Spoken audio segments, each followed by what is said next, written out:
Hopecast es presentado por AbbVie.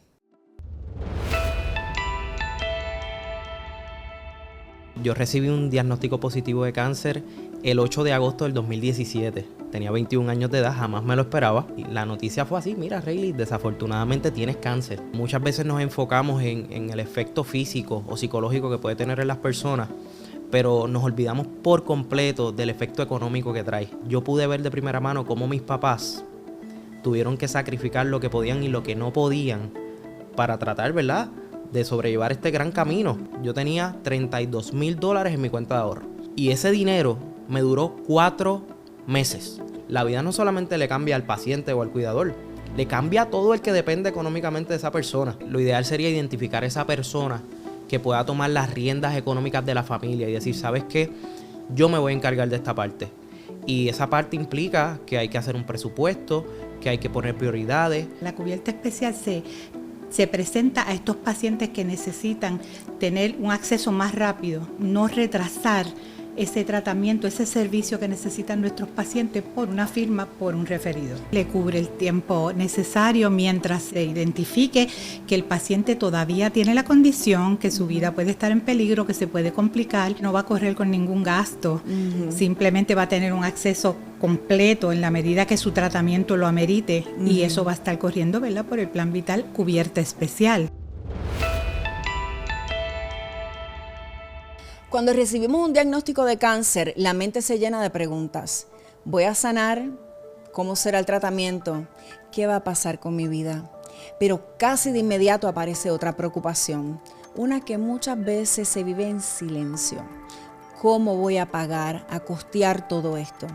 Un tratamiento contra el cáncer puede costar cientos de miles de dólares y aún teniendo seguro médico, muchos pacientes terminan pagando de su bolsillo copagos, deducibles, medicamentos y otros gastos como transportación que pueden superar los miles de dólares al mes. En oncología existe un término para este impacto económico: toxicidad financiera, y es tan real que ya se considera como otro efecto secundario del tratamiento. Porque el cáncer no solo afecta al cuerpo, también puede desgastar la estabilidad económica y emocional de una familia completa. Aquí en Hopecast, el podcast de la esperanza de la Sociedad Americana contra el Cáncer, queremos darte información, herramientas y estrategias para que la parte financiera no se convierta en otro cáncer, en otra carga más en tu proceso. Queremos que puedas prepararte, organizarte y tomar el control para que tu energía esté donde más importa, en tu salud y en tu recuperación.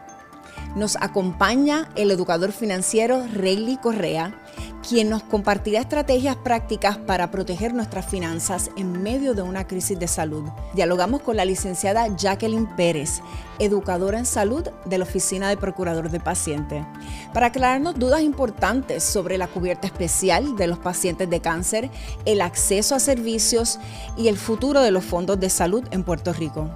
Soy Michelle Miró, sobreviviente de cáncer y anfitriona, y esto es Hopecast, el podcast de la esperanza de la Sociedad Americana contra el Cáncer. Esperanza en cada historia. Cuando el cáncer llega a una familia, la realidad económica cambia. Muchas veces un paciente o un cuidador tiene que dejar de trabajar, reducir horas o cambiar su rutina por completo. Los ingresos bajan y aumentan los gastos. Y ese estrés financiero se convierte en otra carga. Para ayudarnos a navegar esta realidad, nos acompaña el educador financiero Rayleigh Correa. Bienvenido a Hopecast. Gracias por la invitación. De verdad que un placer. Y doble razón, porque no solamente vienes a poder ayudarnos a entender y organizarnos y enfrentar, ¿no?, lo que viene siendo o evitar esta toxicidad financiera. Claro. No solamente por los conocimientos que tienes, sino porque también lo viviste en carne propia. Eres sobreviviente. Eso es así. Cuéntame un poquito, ¿qué llegó primero o cómo, verdad, manejaste todo en ese momento y cuándo fue que te diagnosticaron? Pues mira, yo recibí un diagnóstico positivo de cáncer el 8 de agosto del 2017. Para mí, ¿verdad?, fue como un balde de agua fría. Tenía 21 años de edad, jamás me lo esperaba. Y la noticia fue así: mira, Rayleigh, desafortunadamente tienes cáncer. Y yo dije, ¿y ahora qué hacemos? ¿Y tú tenías síntomas? Fui asintomático. No perdí peso, no tuve sudoración, absolutamente nada, una vida normal, deportes desde los 6 años, alimentación constante saludable, nada de sustancias ni nada de eso, y me comencé a sentir un dolor de pecho, eso sí, que fue lo que me llevó al hospital. Y ahí me hicieron, ¿verdad?, una plaquita de pecho y todo, y dijeron, esto hay que revisarlo. Y luego me biopsiaron y salió esa biopsia positiva. Y ahí fue que me enteré que tenía cáncer. ¿Positivo de qué? Hodgkin linfoma. De inicio me dieron quimio, lo que se conoce como la famosa quimio roja, y recibí varios ciclos de tratamiento. Luego de eso estuve en una etapa en remisión y yo estaba muy contento porque ya estaba libre de la enfermedad. Y unos meses después me estaba bañando y sentía como unas bolitas en el área del cuello, y era que tenía unos nódulos supraclaviculares en el área del cuello, y me dijeron, Rayleigh, el cáncer que tenías en el mediastino, que fue de inicio, ahora está en el cuello. Así que te tenemos que dar más tratamiento. Y ahí continuamos las quimios, luego me dieron radioterapia y finalizamos esta travesía con un trasplante de médula ósea, que fue algo bastante extenso. Después de ese trasplante, pues me dieron más quimioterapia, más bien a modo de mantenimiento. Y gracias a Pepito Dios, pues aquí estamos contando la historia. Amén, amén, amén. ¿Cómo? Obviamente sé que tiene que haber sido, como decimos en buen español, un shock. De momento como que, que es un balde de agua fría, como bien menciona. De momento la parte emocional, tener que enfrentarlo y siendo tan joven. Y entonces la parte económica de lo costoso y cómo enfrentar este proceso de, voy a recibir tratamiento, horas de trabajo, cómo lo hago, cómo manejo, cómo enfrento esta crisis que me encuentro de momento de frente. Pues mira, cuando vemos el cáncer como lo que es esta terrible enfermedad, ¿verdad? Muchas veces nos enfocamos en el efecto físico o psicológico que puede tener en las personas, pero nos olvidamos por completo del efecto económico que trae, y van todos agarrados de la mano. En mi caso, para ser bien honesto contigo, la preocupación principal era sobrevivir. Claro. O sea, tengo 21 años, yo tengo muchas metas, yo quiero quedarme en la tierra, quiero lograr muchas cosas. Pero en la parte económica, yo pude ver de primera mano cómo mis papás tuvieron que sacrificar lo que podían y lo que no podían para tratar, ¿verdad?, de sobrellevar este gran camino.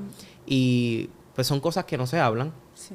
Cuando uno recibe un diagnóstico positivo, que se forma, como decimos, ese corre-corre, de buscar primera opinión, segunda opinión, mira, pues hay que hacerte una biopsia, ahora pues vamos a comenzar con los tratamientos. Ahí entra el cuidador, que a lo mejor también tiene que o reducir su jornada laboral, o tiene que abandonar el trabajo por un tiempo X, y ¿dónde entonces llega ese ingreso, ese salario que llegaba al hogar? Porque desafortunadamente recibimos el diagnóstico, recibimos la noticia, pero la vida no se detiene.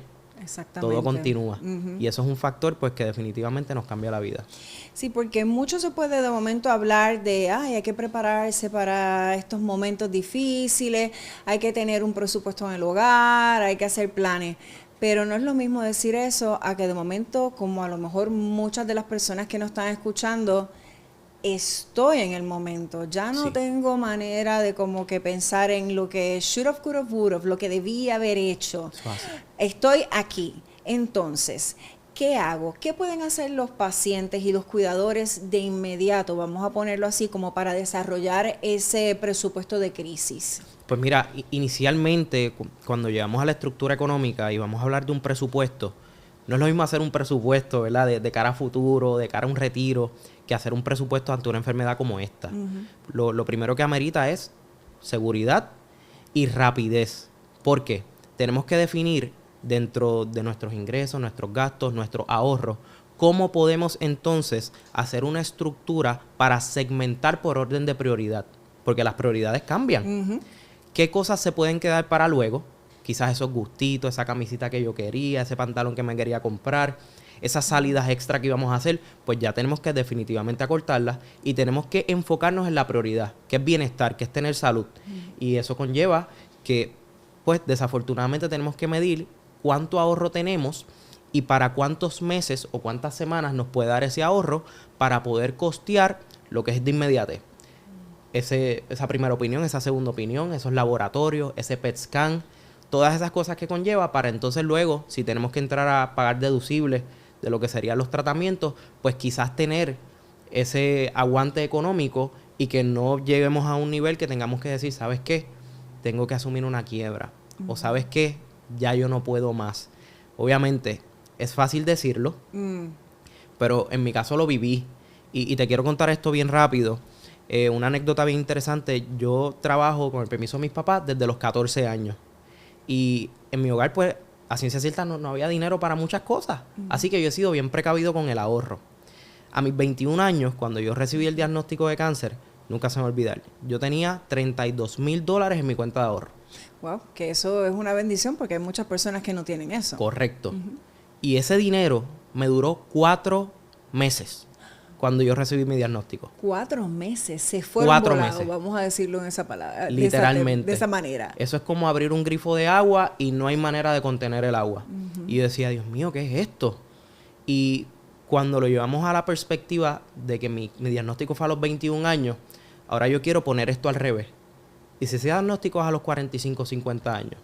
Porque yo tenía 21 años, pero yo no tenía hijos, yo no tenía que pagar un hogar, yo solamente tenía que pagar mi teléfono celular y mi automóvil que tenía en ese momento para ir a la universidad. Y si las dos cosas feliz de la vida, yo me podía quedar. Pero no es lo mismo en una familia que ya está establecida, que hay unas responsabilidades en continuidad. Tenemos ese diagnóstico, la vida no solamente le cambia al paciente o al cuidador, le cambia a todo el que depende económicamente de esa persona. Excepto entorno familiar completamente. Correcto. Y he visto muchos casos que las personas desafortunadamente tienen que volver a cero.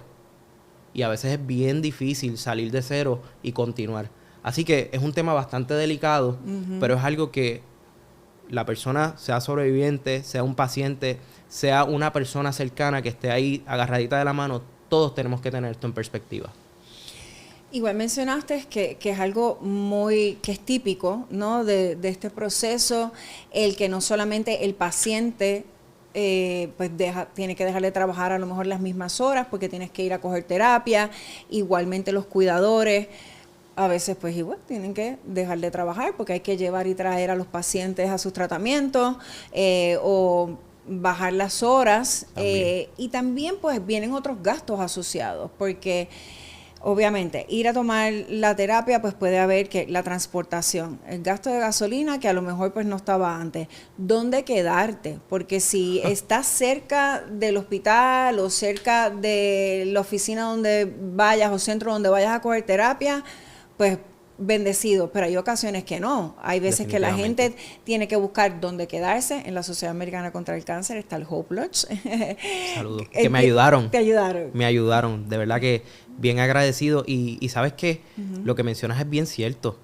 Y una de las cosas que tenemos que tomar en consideración es que cada escenario es distinto.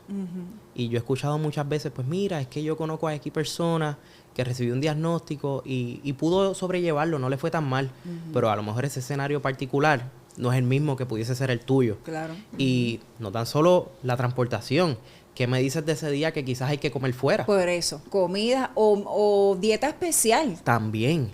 Entonces, cuando todo esto se agrega, son esos gastos hormiga o costos adicionales que definitivamente no teníamos en perspectiva, pero que ahora los tenemos presentes. Porque de verdad que si vamos a los tratamientos, pues definitivamente hay que comer. Pero para llegar ahí tenemos que echarle combustible a ese vehículo. Correcto. O pagar el medio de transporte que sea. Y sin contar, ¿verdad?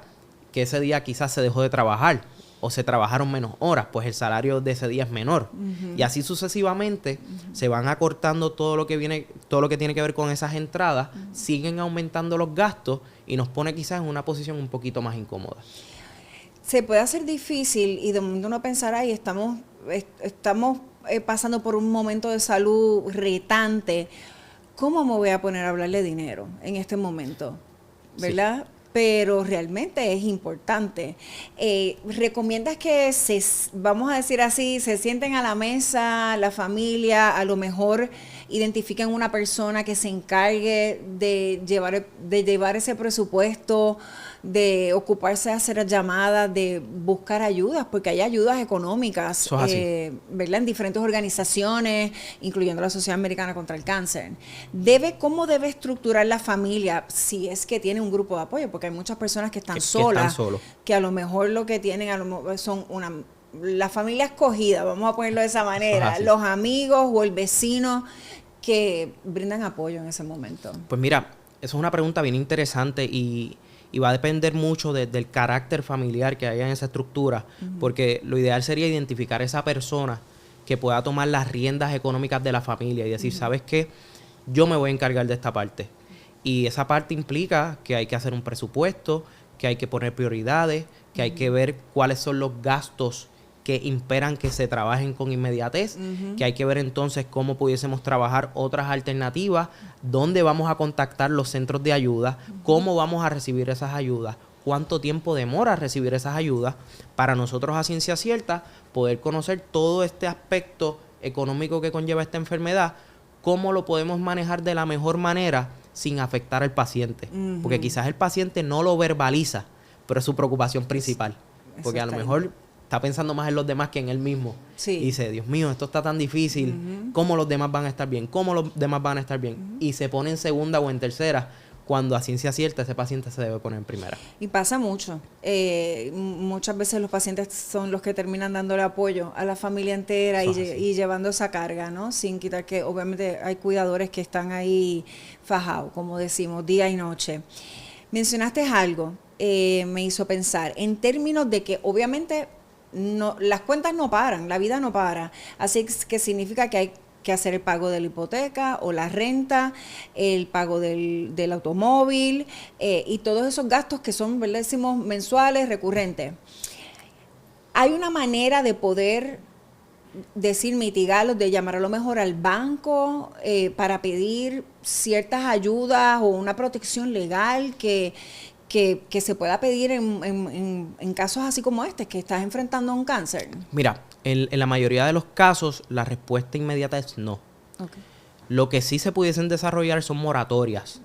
Uno comunicarse con ciertas instituciones financieras, explicar la situación documentada para ver si te pueden dar una gracia de 3 meses, 4 meses. Lo más que he visto en algunos casos específicos es 6 meses, en donde te van a decir, pues bueno, ya que estás pasando una situación X, vamos a darte esa gracia en un tiempo para que puedas poner tus cosas al día y luego puedas retomar estos compromisos económicos que tienes. Porque mencionaste algo bien importante, y es que la vida continúa. Correcto. Y muchas veces cuando recibimos ese diagnóstico positivo, realmente pensamos que no, que el mundo se detiene, porque para nosotros el mundo sí se detuvo. Definitivamente. Una pausa inmediata. Pero desafortunadamente para la realidad del mundo no. Y es buscar esas alternativas. Y lo otro que yo diría como un consejo es que si las personas tienen la oportunidad, a modo de prevención, de ir constantemente, hacerse sus pruebas de discernimiento, aunque se sientan espectacular, vayan, háganse sus pruebas, sean responsables, porque no sabemos, ¿verdad?, cuándo esta enfermedad pueda tocar la puerta. Ojalá sea nunca, pero si llega ese momento, que podamos, ¿verdad?, llegar a esta enfermedad a tiempo y que podamos estar preparados. Claro, la detección a tiempo va a ser una gran diferencia. Eso es así. Una gran diferencia. ¿Cuál entiendes es el error más común que cometen, decir, las familias o los pacientes? Dejar las cosas para lo último. En muchos casos, dejar las cosas para lo último, y en el agarradito de la mano te pudiese decir también, improvisar en el camino. Y la improvisación va atada al miedo. Porque llegó esta noticia como un balde de agua fría, no me la esperaba, acto seguido, ya no sé qué más voy a hacer porque estoy pensando en solo una cosa. Y ahí se fue la estructura, ahí se fue el propósito, se fue la estrategia, y entonces pues desafortunadamente todo pasa a un segundo, un tercer plano. Yo diría que lo ideal sería, en un buen español, stick to the plan. Exacto. Mantenerse aferrado al plan. Suena fácil, pero yo estoy 100% seguro que si nos aferramos al plan y nos aferramos a una estructura, vamos a tener un camino mucho más llevadero. Sí, va a representar un alivio en esa carga. El tarjetazo. Obviamente, hay ocasiones en que pues pacientes o personas no tienen otra alternativa que de momento recurrir a esa tarjeta de crédito si es que la tienen. Entiendo yo que no debe ser como que una buena opción, pero ¿qué opinas entonces de cómo se debe manejar eso? ¿Se debe tratar de evitar usar esa tarjeta? Y si no, pues ¿cómo es la mejor manera de usarla? Pues mira, cuando hablamos específicamente de las tarjetas de crédito, yo entiendo que lo ideal es no utilizarlas. Eso es lo ideal, es un mundo perfecto, pero obviamente situaciones ocurren como esta. Y lo más importante aquí es tener en presente que si vamos a utilizar esa tarjeta de crédito, tenemos que contar con la responsabilidad de pagarla a tiempo. Porque si no la pagamos a tiempo, tratar de pagarla en su totalidad a tiempo, vamos a caer en este efecto de la ruedita del hámster que sigue en movimiento, pero nunca se acaba, porque los intereses que va a generar esa tarjeta en los pagos tardíos te van a arropar y después nunca vas a poder salir de ella, al menos que entonces entres a buscar un préstamo para entonces con ese préstamo saldar la tarjeta y el préstamo pagarle un menor interés, que puede ser una estrategia, pero lo ideal sería no utilizarlas. Ahora, si tenemos que utilizarlas, porque muchas veces las tarjetas de crédito son para eso, la vamos a utilizar. Y luego entonces vamos a desarrollar una estrategia en presupuesto para ir entonces alivianando la carga económica que tiene esa tarjeta hasta eventualmente llevarla a cero. Y poner un plan con mucha disciplina. Pues mira, yo tenía esta tarjeta de crédito que estaba en cero, la llevé a $4,000. ¿Cómo ahora yo puedo pagar esos $4,000 con lo que me sobra de mi salario? Pues ¿sabes qué? Solamente puedo pagarle $200 al mes. Pues ya yo sé que esa tarjeta yo la tengo que esconder en el closet y no verla más, eso mismo, y todos los meses pagarla hasta que llegue a cero. Es difícil, pero es una de las alternativas que tienen todas las personas para sobrellevar este caso. Pienso que dentro de la crisis y de la parte emocional, ¿no? de ese viaje que enfrentamos todos cuando enfrentamos este diagnóstico, hay que hacer como que tratar de hacer una pausa para pensar en frío y en organizarnos y como que a lo mejor separarnos un poquito de la situación para poder verlo de afuera y entonces organizarnos y estructurarnos. ¿Qué opinas de, por ejemplo, las plataformas como los GoFundMe y plataformas de recaudar fondos, ¿no? Para ayudarnos a costear, que algunas personas necesitan para costear, valga la redundancia, todos los costos relacionados al tratamiento? ¿Qué piensas de ella y cómo realmente se pueden utilizar de buena manera? Te voy a compartir otra anécdota. Cuando yo recibí mi diagnóstico positivo de cáncer, que la Sociedad Americana contra el Cáncer y el Hope Lodge me dieron la mano. Estoy 100% agradecido con ellos, ¿verdad? Con todos ustedes de por vida. Porque no estabas en el área metropolitana. Estaba en el área metropolitana, pero no contaba con el capital para poder comenzar con los tratamientos. Okay. Y me dieron la mano.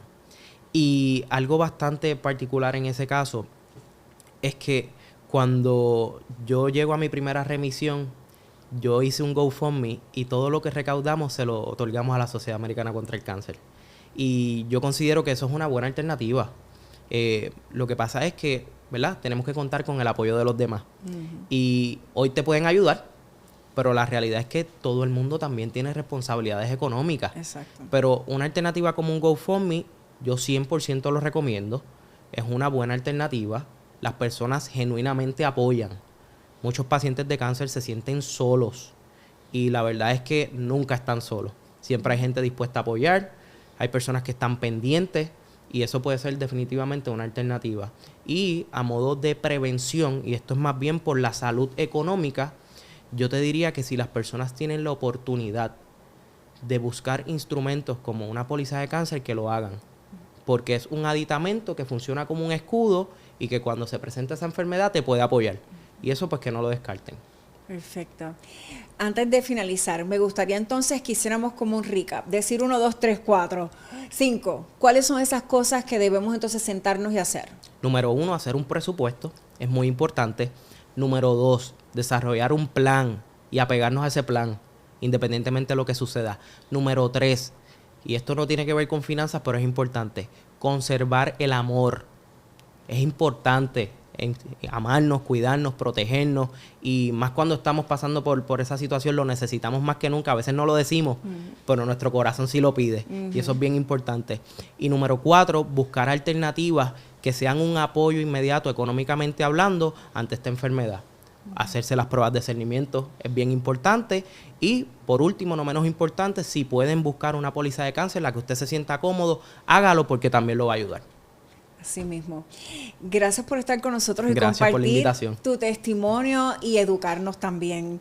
Gracias. Y yo también tengo que decir que en la página de la Sociedad Americana contra el Cáncer hay información de todos los servicios y apoyo que brindan a los pacientes y a los cuidadores la sociedad, desde apoyo con conseguir citas médicas, estadía, transportación, inclusive en ocasiones apoyo económico para algunos estudios. Así que aquí estamos para ayudarles. Así mismo, gracias, Rayleigh, por estar con nosotros. Gracias por la invitación. Mucha salud y vida. Igualmente. Cuando una persona recibe un diagnóstico de cáncer, muchas veces también comienza una carrera contra el tiempo para entender su cubierta médica, los procesos y los beneficios disponibles. Y aunque en Puerto Rico existe una cubierta especial para pacientes de cáncer, muchas personas no saben que existe, no saben cómo solicitarla o no entienden si cualifican. A eso se le suma la preocupación sobre el futuro de los fondos federales de salud, el llamado abismo fiscal, que podría impactar el acceso y la estabilidad de los servicios en los próximos años. Para aclarar muchas de las dudas más frecuentes que tienen los pacientes, nos acompaña la licenciada Jacqueline Pérez, educadora en salud de la Oficina del Procurador del Paciente. Gracias por estar con nosotros, licenciada. Gracias por la invitación, Michelle. Siempre es importante estos espacios, sumamente importante para nosotros. Ciertamente, y para todos los pacientes y los cuidadores, Así es. Obviamente. Me gustaría, para comenzar, desmenuzar este escudo, vamos a decir, protección que tienen los pacientes. ¿Qué es la cubierta especial? Una pregunta bien importante y hay muchísimas dudas. La cubierta especial dentro del plan de salud vital, que es el plan de nuestro gobierno de Puerto Rico en este momento, es una cubierta donde hay un beneficio para el paciente, acelerar, crear un acceso más rápido, porque ya sabemos que el plan vital trabaja a través de cuidado coordinado, que lo que es que tienen que estar visitando a sus médicos primarios, ¿verdad?, esperando las firmas pertinentes para poder obtener unos servicios. ¿Qué pasa? La cubierta especial se presenta a estos pacientes que necesitan tener un acceso más rápido, como es nuestros pacientes de cáncer, ¿verdad?, igual que otras condiciones. Y necesitan tener como esa vía, como yo digo, ese expreso, para poder tener unos servicios sin esperar esas firmas, esos procesos tan lentos que pueden complicar el estado de salud del paciente. O sea, que significa no tener que ir a buscar un referido para poder ir a ver otro doctor, Perfecto. Un especialista. Okay. Exactamente, esa es la palabra. O sea, la situación de los referidos siempre ha sido un tema de issue, ¿verdad? Dentro de lo que es el plan vital, una queja constante de los pacientes, ¿verdad? Y nos llega a nuestra oficina, de Oficina del Procurador del Paciente, nos llega constante queja de referidos y de medicamentos. Nuestros pacientes se nos quejan mucho por esto. Pero en el caso de la cubierta especial es importante no retrasar ese tratamiento, ese servicio que necesitan nuestros pacientes por una firma, por un referido. Claro, porque a veces puede tomar mucho tiempo en lo que uno consigue entonces que el médico primario le haga uno el referido, esa orden, Así y entonces poder llegar a ese especialista. ¿Quiénes cualifican para esta cubierta? Okay. Cubierta especial, la gente piensa como que los he oído, ¿verdad? Como que yo voy a solicitar la cubierta especial. La cubierta especial es para ciertas condiciones. Nosotros tenemos un material educativo que inclusive lo presenta claramente, lo pueden ver más adelante en nuestra página, pero es básicamente unas condiciones específicas. El cáncer es una de las condiciones, ¿verdad?, dentro de nuestra cubierta especial, dentro de la cubierta especial del Plan de Salud Vital, y cualifican por las condiciones que tienen y cualifican porque el médico tiene que solicitarlo cuando esté evaluando a ese paciente. Okay. Él va a darse cuenta que necesita un tratamiento, unos servicios más rápidos, por lo tanto, el médico primario puede ser y el especialista también. Okay. Y tiene que ser, por ejemplo, que haya una sospecha de, o tiene que haber un diagnóstico ya oficial. Para efectos del cáncer también tiene que haber, aunque haya una sospecha, ya con una sospecha el médico procede para poder darle la oportunidad, ¿verdad? Y a través de la Carta de Derechos de los Pacientes con Cáncer, eso está estipulado, y la Ley 79 de los pacientes de cáncer estipula ese acceso con la sospecha, hasta con la sospecha de poderlo tener para agilizar el proceso y que ya la cubierta, en el caso de estos pacientes que estamos hablando, ya puedan ir corriendo, ¿verdad? Una cantidad de tiempo con esa sospecha. Sí, ciertamente, porque el tiempo apremia. No, y en el cáncer sabemos, Michelle, que no puede ser que unas se tarden, pero pueden ser que otras sean agresivas, y eso se toca aquí, ¿verdad? Que sabemos que es una condición que no sabemos qué esperar, cuán agresiva puede ser, y realmente no podemos esperar un proceso lento. ¿Y esto es solamente el plan vital o también los planes, los otros planes privados, ¿no? Bueno, quisiéramos a lo mejor que fueran por ley. Exacto, quisiéramos que fueran para todos, pero en el caso de la cubierta especial del plan de salud vital, es nuestros pacientes de salud vital, estamos hablando de 1.200.000 aproximadamente personas. Dentro de esos los que solicitan la cubierta especial por las condiciones que ya te había mencionado, que son específicas. Pero en el caso de cáncer, la ley tiene la opción, ¿verdad? Igual los planes privados, de si fuese cáncer, ¿verdad? Igual que alguna condición complicada, pero entendemos que cáncer, ese médico tiene que solicitarlo en el plan, en el caso del plan privado, y pedirle entonces a la aseguradora que evalúen la situación para dar los tratamientos indicados. Sí, que entonces no es como el cuidador o el mismo paciente quien está llamando al plan vital, a su seguro médico para decir, mira, quiero poder en el plan privado, en plan privado sí. Sí, no, en el plan vital el médico solicita, lo lleva a cabo y le otorgan, ¿verdad? Según los diagnósticos, los laboratorios, todo lo que él explique. Es bien importante que el médico haga lo más específico posible para ayudar al paciente. Documente, esa es la palabra. En el caso de planes plan privado, el proceso también es del médico, pero entonces se tiene que presentar a la aseguradora para ver si puede ayudar y procesar, y más en el caso de cáncer, que sí, las posibilidades y la ley, la misma ley 79 lo avala. Por lo general, ¿cuán rápido se mueve el proceso? ¿Se tarda mucho? Bueno, eso mismo estábamos dándole seguimiento a unos casitos ¿verdad? En estos días. Realmente entendemos que deben de contestar o responder por lo menos para efectos del tratamiento en 72 horas. 72, pero se pueden tardar a veces más días, fácilmente podría ser hasta un mes, y eso es preocupante también, pero hay un momento inicial donde tienen que responder en esa cantidad de tiempo. Estamos hablando en este episodio de toxicidad financiera. En términos de alivio al bolsillo, ¿no? ¿Cuáles vienen siendo esos beneficios del plan, ¿no? de esta cubierta especial al paciente? ¿Realmente representa un alivio? Bueno, entendemos que sí, porque en el caso de vital el paciente no va a correr con ningún gasto, simplemente va a tener un acceso completo en la medida que su tratamiento lo amerite, y eso va a estar corriendo, ¿verdad?, por el plan vital cubierta especial.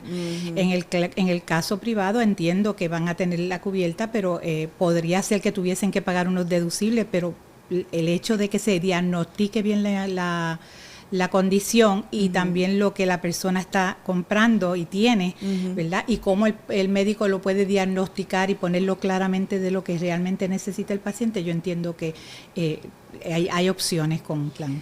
Una preocupación de muchos pacientes es cuánto dura, porque obviamente dependiendo del tipo de cáncer, puede ser una condición que se pueda atender y pues que realmente se atienda bastante rápido, ¿no?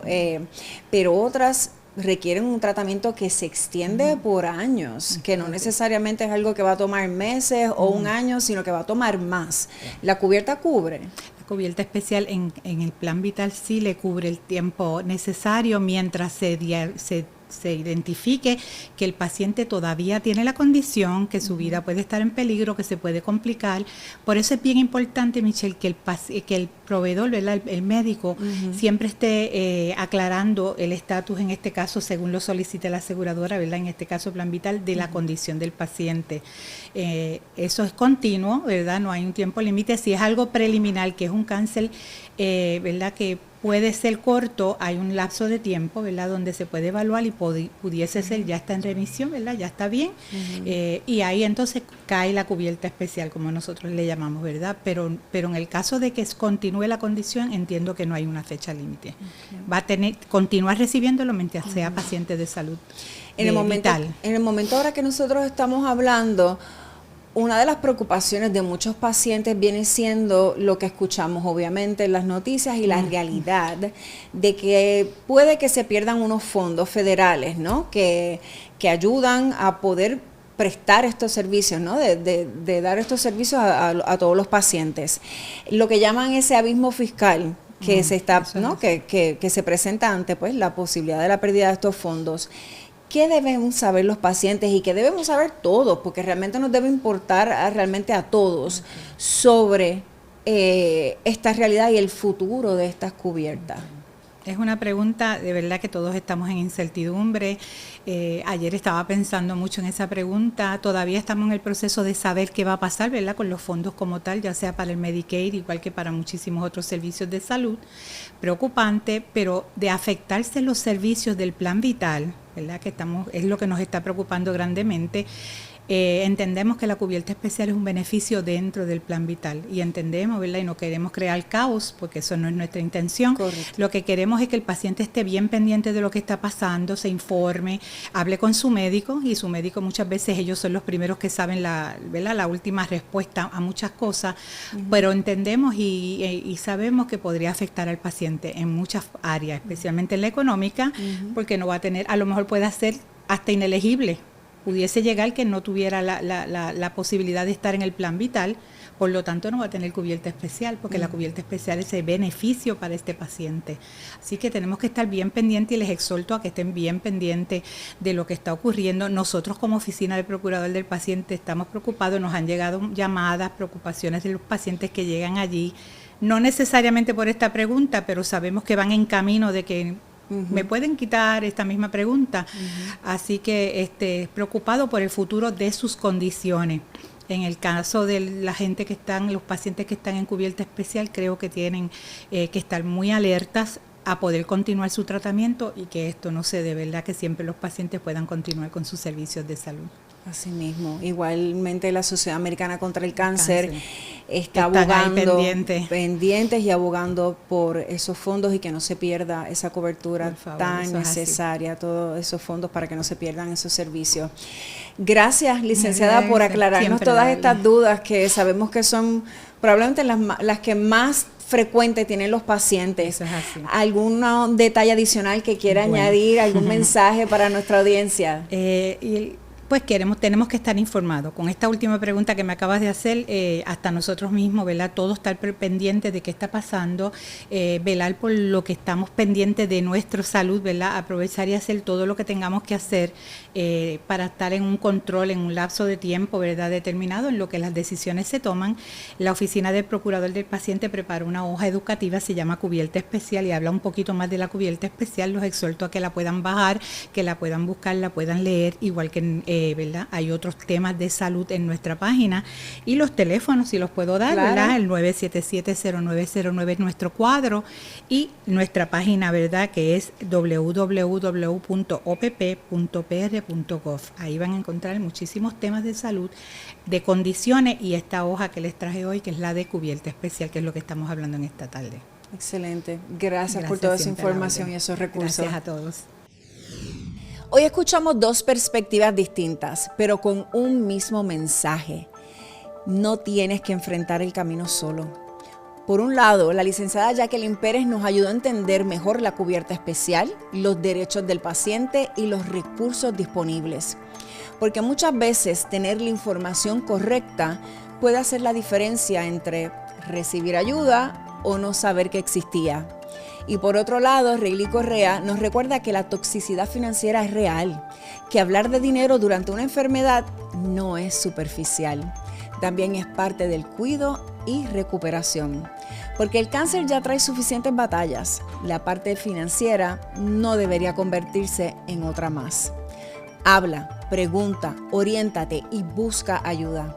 Recuerda que la Sociedad Americana contra el Cáncer cuenta con recursos y programas de apoyo para pacientes y familias. Gracias por acompañarnos en este episodio de Hopecast. Te invito a que compartas este contenido. Tal vez hoy mismo alguien necesita escuchar esta información. Y para más información sobre el cáncer y los recursos disponibles, visita cancerpuertorico.org o cancer.org. Y también puedes ayudar a otros a recibir ayuda. Te invitamos a que te unas a la lucha, haciendo tu donativo a través de nuestra página web o escaneando el código QR que ves en pantalla. Soy Michelle Miró y esto es Hopecast, esperanza en cada historia.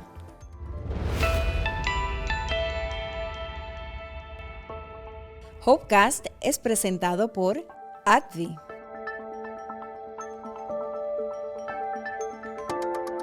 La información presentada en Hopecast es de carácter educativo, no sustituye diagnóstico, tratamiento ni consejo médico profesional. Consulte siempre a su médico o profesional de la salud.